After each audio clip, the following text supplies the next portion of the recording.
Look around you. Your phone, your earbuds, your shoes. How long before they stop working? You already know it's coming. And somehow, that's normal now. But let me ask you something. What if things are breaking? Not because they have to, but because someone decided they should?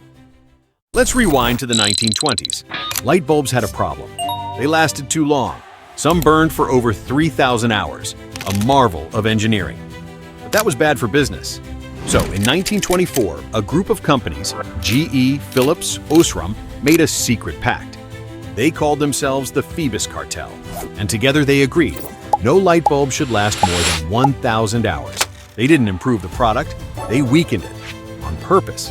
That idea became a virus. Soon, everything was being designed to die early, so you'd keep buying. Toasters, radios, tires, furniture, and later, phones, laptops, software updates, fast fashion, printers. If it breaks, that's good for business. This wasn't a bug in the system. It became the system, and we accepted it. We stopped expecting things to last. We started upgrading instead of fixing. We began chasing new just to stay in place. But here's the trick. When your products are disposable, you start to feel disposable too. That constant pressure to replace, update, improve, consume, it's not just in your stuff, it's in your mind.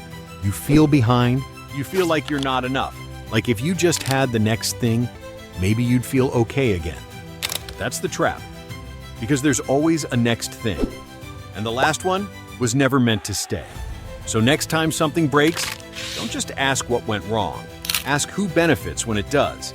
Because this isn't just about broken products. It's about a system that runs on broken expectations, broken trust, and broken people. And it only survives as long as we don't notice.